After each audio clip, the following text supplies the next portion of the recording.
بهذا الفيديو رح نعمل جولة فكرية بعالم الفضاء الكمي.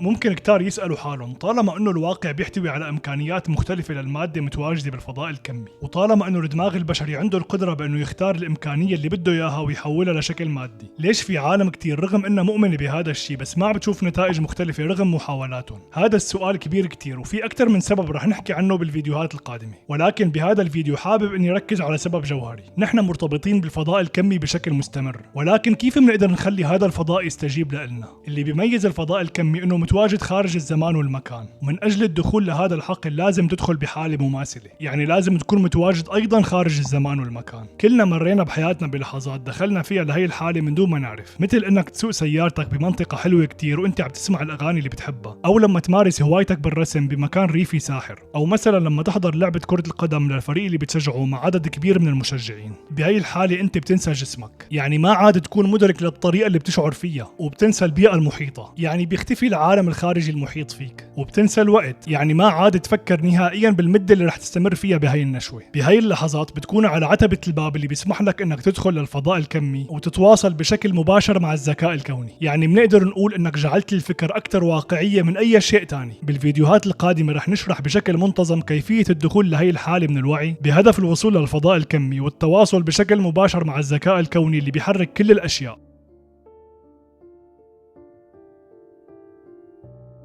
لما تتواصل مع الفضاء الكمي لخلق أحداث جديدة، دير بالك إنك تسأله على نتائج محددة، لأنه بهالحالة بتكون كأنك عم تطلب منه إنه يثبت لك إنه هو موجود ومدرك لجهودك، يعني أنت عم تتواصل معه بحالة من الشك والريبة. الخلق الكمومي بيحتاج إنه نكون بحالة من الفرح والإلهام، وهذا بيتطلب إنه نحط كل شيء بنعتقد إنه بنعرفه على جنب ونستسلم للمجهول، وبعد هيك منلاحظ آثار هذا الشيء على شكل ردود أفعال بحياتنا. لما نشوف ظروفنا الخارجية عم تتحول بشكل إيجابي، بوقتها بندرك إنه كل شيء غيرناه داخلنا كان صحيح من البداية، وهذا الشيء بيدفعنا انه نكرر اللي عملناه اكثر من مرة. لذلك لما تستقبل ردود فعل جديدة تقدر تكون مثل عالم مكتشف عم يراقب التغييرات الجديدة اللي بتثبت له انه هو قوي بما فيه الكفاية، متواجد بالمكان الصحيح، وعم يؤدي المهمة اللي انخلق لأجلها.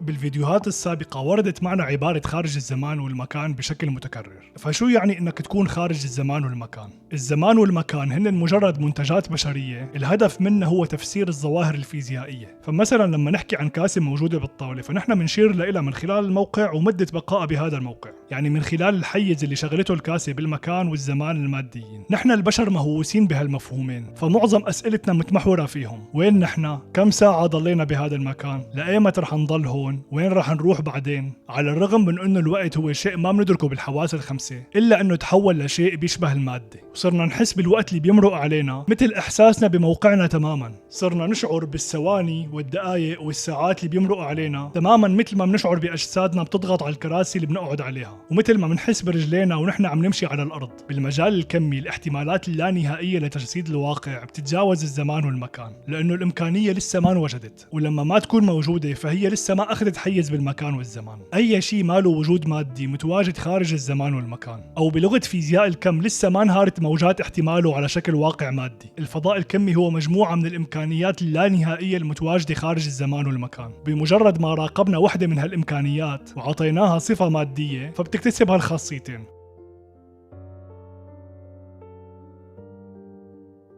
الفيزياء النيوتنية بتفترض وجود سلسلة خطية من التفاعلات اللي ممكن نتنبأ فيها ونكررها. على سبيل المثال، أنا إذا رميت كرة بقوة معينة من ارتفاع معين وحسبت زمن وصولها للأرض، فالمفروض إنه إذا أي شخص تاني رمى نفس الكرة بنفس القوة من نفس الارتفاع، فالكرة رح تحتاج لنفس الوقت لتوصل للأرض. الفيزياء الكمية بيّنت إنه الموضوع أعقد بكتير من هذا الشيء، لأنه كل الأشياء بتتفاعل مع بعضها من خلال قوانين غير مادية متواجدة بحقل واسع من المعلومات الغامضة وبطرق غير متوقعة ما بنقدر نفسرها بالمفهوم التقليدي للزمان والمكان. لذلك من ضمن الأسباب اللي بتخلي فيزياء الكم علم مربك هو إنه نحن تعودنا لسنوات على التفكير بناء على حواسنا. طالما إنه عم نستمر بقياس الواقع وإعادة تقييمه من خلال الحواس، فنحن ما زلنا مقيدين بالنموذج النيوتيني. أما النموذج الكمي فبيتطلب إنه ما نعتمد على حواسنا لفهم الواقع. عملية خلق الواقع المستقبلي من خلال النموذج الكمي بتتطلب إنه تكون حواسنا هي آخر شيء بيختبر المنتج المادي اللي خلقه العقل. آخر شيء بنختبره هي ردود الفعل الحسية. الخارجية، لأنه الكم هو واقع متعدد الأبعاد موجود خارج الحواس بعالم ما فيه جسد ولا شيء ولا زمن. لذلك لتنتقل لهذا المجال وتبدع من خلال هالنموذج رح تحتاج انك تنسى جسدك لبعض الوقت، وانك تفصل وعيك عن البيئة الخارجية، يعني انك تنسى كل شيء بيحدد هويتك وبتتعرف من خلاله على العالم الخارجي، سواء اسمك، عيلتك، شغلك، ثروتك، عرقك او جنسيتك. واخيرا لازم تتجرد من المفهوم الخطي للزمن،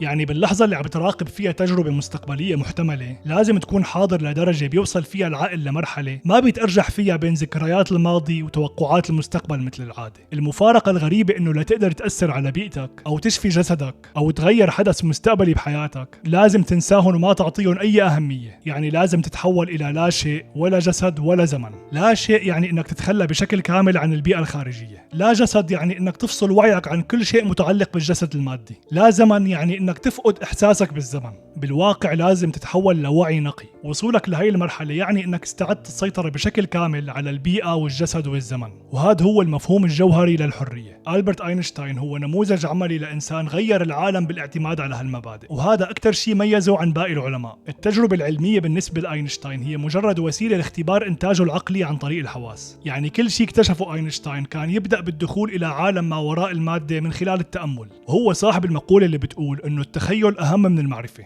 المعرفة محدودة بينما الخيال بيشمل العالم كله، وبما إنه عالم الجسيمات الذرية مصنوعة من الوعي المطلق فما في أي طريقة تدخل فيه لهذا العالم إلا من خلال الوعي بنفسك أولا. ما بتقدر تدخل للمجال الكمي كأحد ما، الدخول لهذا المجال بيتطلب إنك تكون لا أحد. دماغك بيمتلك القدرة الفطرية على اكتساب هالمهارة، أنت مجهز بالكامل لترك العالم المادي خلفك والدخول لعالم جديد بيتجاوز الزمان والمكان. الفيديو القادم راح أشرح فيه آخر فقرة من الفصل الأول، وكالعادة بتمنى لكم حياة سعيدة. سلام.